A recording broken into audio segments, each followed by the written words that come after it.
Hello YouTube, this is Not a Misfortune bringing you yet another replay of the week from the Supreme Commander 2 game. Of course, this is not the League replay, but it is a community submitted replay. So I want to again remind you that this is not just going to be the League replays, so you can submit your replays for my consideration in my Discord server. It is Nite's Court. The link should be down in the description below. You can submit it there, and of course I will consider it. So let us go ahead and jump into the game. Again, this is going to be Way Station Zeta. It's not my favorite map, but the person that is sending me these replays really likes this map for some reason, and a lot of people do. It's actually pretty well balanced. It's just I don't like it, unfortunately. I don't know what to tell you, but it is what it is. So let's go ahead and pause the 5 seconds. I'm actually going to set the speed to +3. Let's go ahead and play in 3, 2, 1, go. And let's introduce our team. So on the left, we have in our air spot, we have Hope spawning as our Cybern, Orange Cybern Commander, already starting off with some air.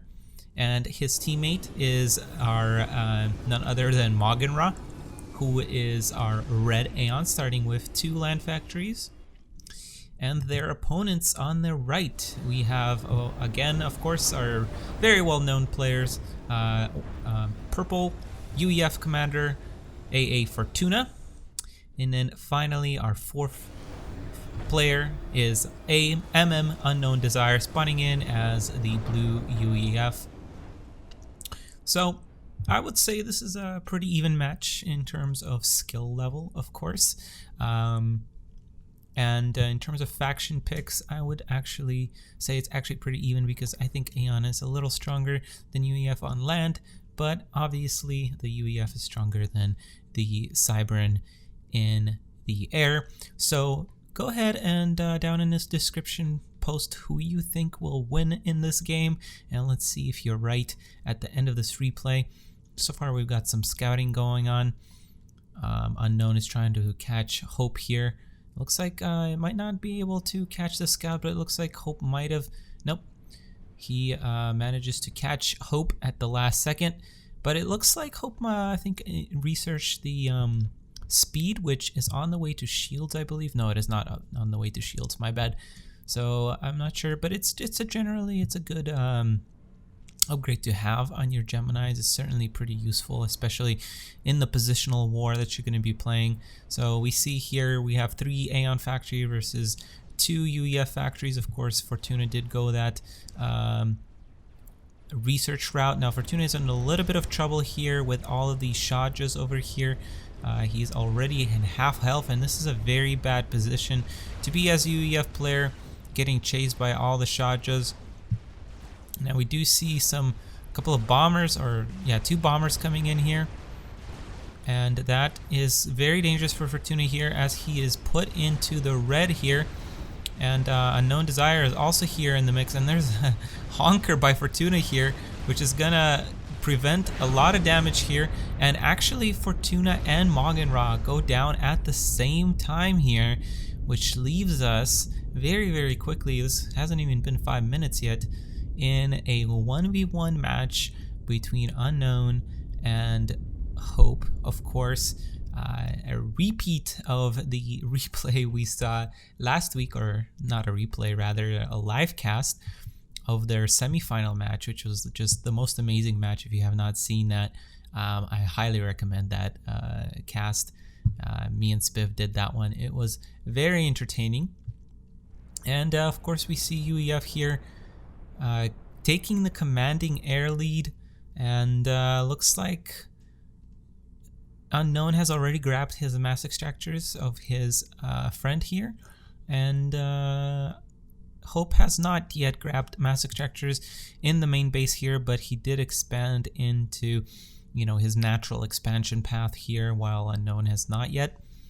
And as a result, that's actually causing him to be a little bit up on the production and the research side. It looks like Hope has also started with 2 research stations here, and is already at 3 air factories. So that's actually going to help him combat this UEF player very nicely here, as the UEF player is going to put down that third air factory as well, and a radar. That's actually pretty important. I'm surprised that Hope does not have one yet, but I think he knows that he's not going to be pushing out, and his air is not really able to contend with this type of air force from the UEF just yet because of those sheer numbers, and he's queuing up 2 radars here.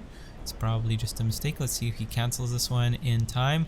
No, he does not. That's going to be 2 radar stations. It's a little bit of a mistake from Hope, but we see that he's finally going to start going for those mass extractors, and finally Unknown is also going to send his engineer to this north to start his natural expansion, and looks like his commander is going to be brought down here to expand. And unfortunately, it's going to be a little hard for Hope to expand here because of course, he does not have the air lead, so it's always harder to expand, but he's doing such a good job keeping up with the UEF in terms of production. However, his air forces here are surely diminishing with each pass through, and Unknown is not really utilizing his air advantage here, which you know, you should really be doing as a UEF player, especially if you're going for spam, which looks like he is at the moment.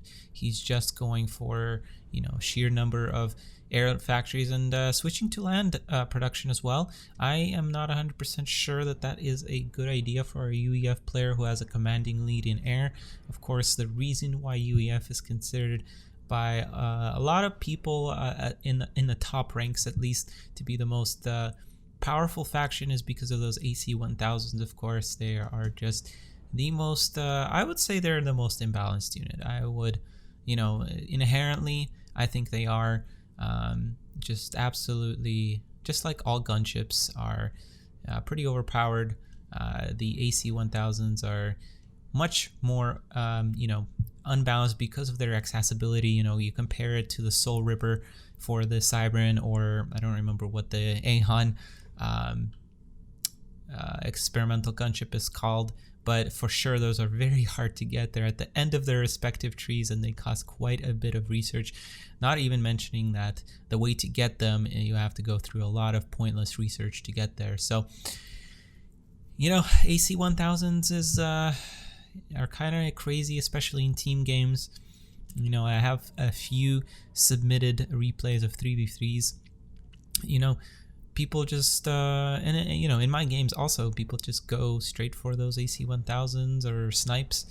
That is why team games are not really a good example of someone's skill, as we have another engagement here, because you are able to capitalize on those strategies that are just way overpowered. We see UEF here taking Unknowndesire taking the fight again. However, Hope does have a considerable amount of anti-air, and the bombers from Hope have certainly diminished here. And nice split by Hope, but these 3 bots are not going to be doing much. Well, they do manage to clean up some of these MMLs here, which is definitely useful. And Hope also responds with his own land factories. At this point, both of our players have just pretty good economies. I was going to say ridiculous economies, but not quite. I would say Unknown is a little bit ahead. However, he's still behind on production. So we have 1, 2, 3, 4, 5, 6 air factories versus 4. 5th one going down, 5th one queued up, 6th one queued up. Oh wow, though there's a lot in here as well. So I'll take that back. He's going to be slowly outproduced, and of course the UEF doesn't even have to work this hard to outproduce Cybran or an Aeon because they're of their build cost and build time upgrades, and I believe their WASP build faster in general. So that's just a ridiculous advantage for the UEF in terms of air. But the most skillful players make that Aeon air and Cybran air work. So let's see if Hope manages to do the same here. He's definitely one of the top players. He's actually the first to qualify for the end of the year invitational. He did manage to win the final. Well, he didn't win. It was a walkover because one of the final players was not able to complete that match. So unfortunately, or fortunately for Hope, I guess, he qualified with auto win. Another bad engagement for Hope, but he's just trying to do his best here to try and take out these MMLs that are slowly taking out his economy here, and that is very, very painful. But I would say Unknowndesire here is committing quite a bit to this land push, and he's not doing a good job using his air to cover his land forces or spreading his units for that matter here.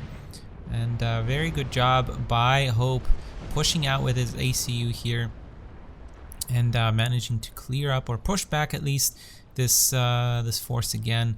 And these adapters surely do make it much easier to defend against both this air and these MMLs. This is really the reason why Cybern is really powerful at the end of the day and can actually beat the UEF on some of those bigger maps. Like Emerald Crater, we saw, you know, both Alpha Hex and some other players just demonstrating the power of the Cybern on maps like that in air, which you definitely would not believe it to be so.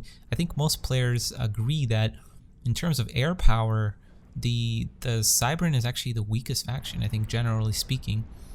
But of course, those adapters are just so good. We do see some of these mobile missile launchers making their way down here. Hope targeting them down, which causes his air force to be, what would be the term of it? Flanked? Or I guess rear-ended? I don't know, that's not a very poetic term, but that's exactly what's happening here as his air force dies again. And there isn't that much anti-air down here, so that is the reason why those two go down. And I'm not sure why Unknown pulled his air back so far. Unfortunately, there's just a really good split from Unknown, and this these mobile missile launchers are going to continue to wreak havoc on this expansion. Meanwhile, Unknowndesire has grabbed all of his expansion points at this time, and he has let's see, 6, 7, 8, 9, 10 air factories, while his opponent is losing his 5th, 6th, 1, 2, 3, 4. Looks like 4 air factories, 5 air factories, 6 air factories. Yeah, that is a considerable advantage now, even with those adapters. It looks like there's a snipe attempt here. Wow, I completely missed that. Snipe attempt. Hope doing a really good job hunkering and managing to take his commander back. I don't know where the bulk of... Wow, and Unknown's land forces or air forces actually managed to be pushed back here by Hope, and he manages to escape with a little bit under 2,000 health points here. That is very impressive, and immediate reaction from Unknown. Again, I am not quite sure I agree with this. This is a lot of air factories, and yes, you're going to be able to outspam your opponent. That is a crazy amount of air factories. I don't even want to count. 1, 2, 3, 4, 5, 6, 7, 8, 9, 10, 11, 12, 13, 14, 15, 16, 17, 18, 19, 20, 21, 22, 23, 24 air factories from our UEF player, either queued up or already built or being built. Meanwhile, 1, 2, 3, 4, 5, 6, 7, 8, 9. That is more than twice the amount, and somehow Hope is managing to do a good job here. He even is pushing out with his land forces here, with one single loyalist commander over here gonna be leading the charge. Now this is not a great engagement. A good split from Hope. Wow, those bombers didn't even kill a single adapter there. That is quite painful. Hope needs to split here.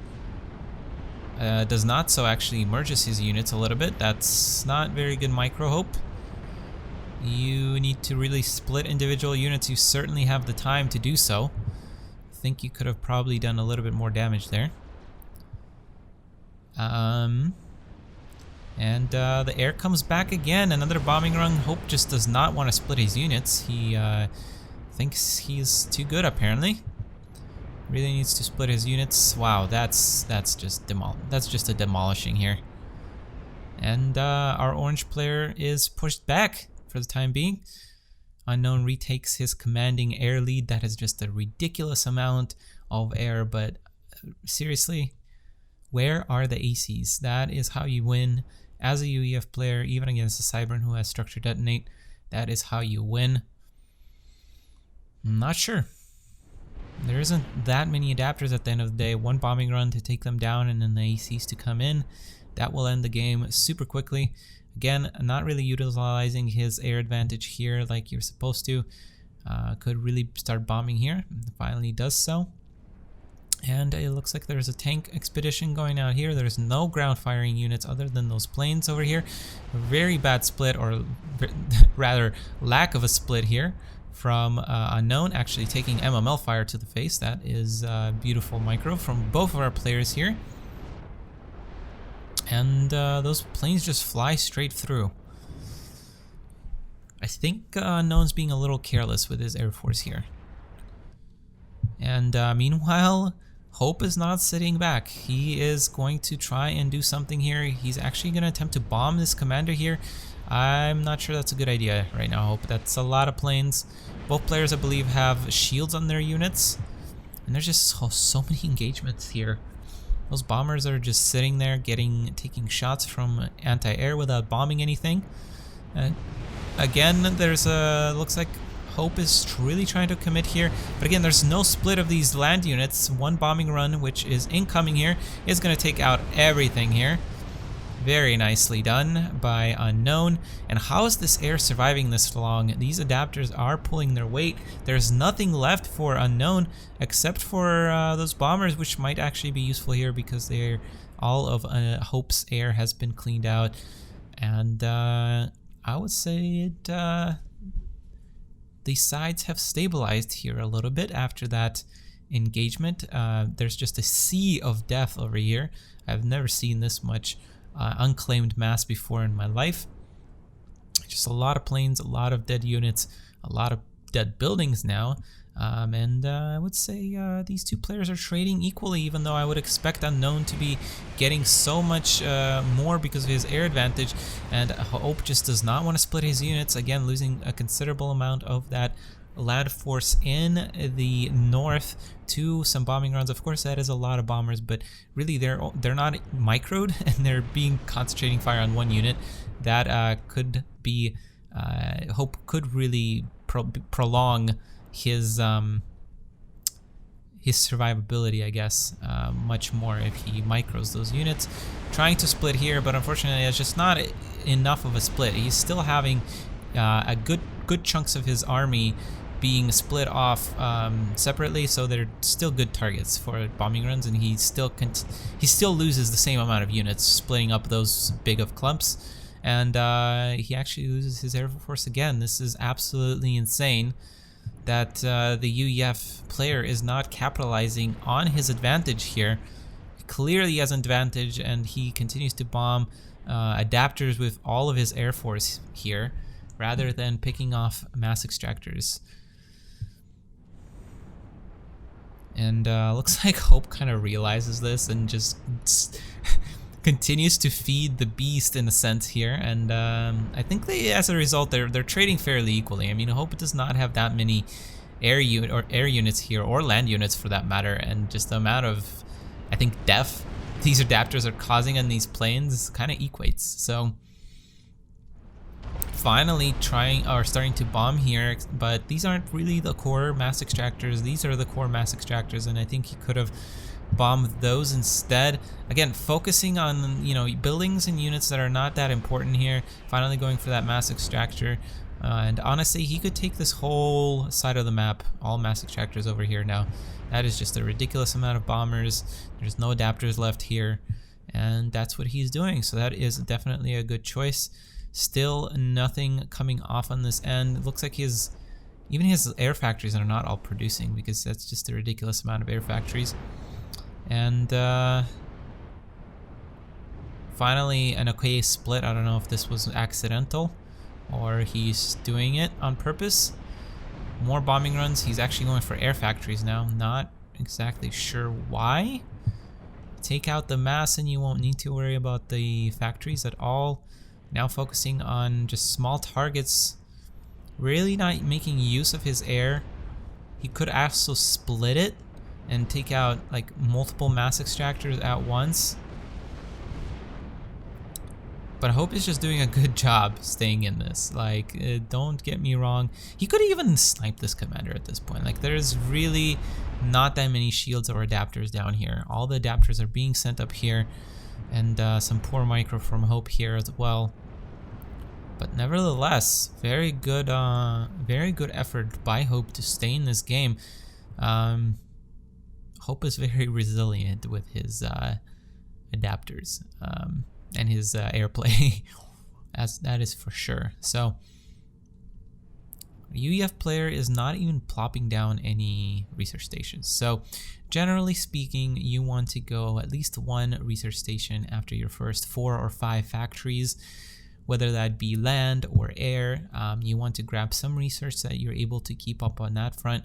Of course, he is killing off a lot of our Cybran, but honestly, because of these 2 research stations and the amount of air that has died on Unknown's side, he's keeping up, and we're entering that late game phase where research really doesn't matter.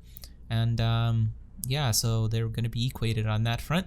Now, there's gunships coming out, and these gunships are actually not as very good. So structure detonate is extremely viable for the Cybran, and these gunships of course have a lower range than the AC-1000s, so they're going to be taken out by literally everything that the Cybran has, and they're just a waste of an effort from the UEF against the Cybran player. So quite a bit of adapters here now, but honestly, one bombing run in that clump would have taken it all out. And again, I think he could have sniped the commander. His air just does not die that quickly. He's being a little bit afraid.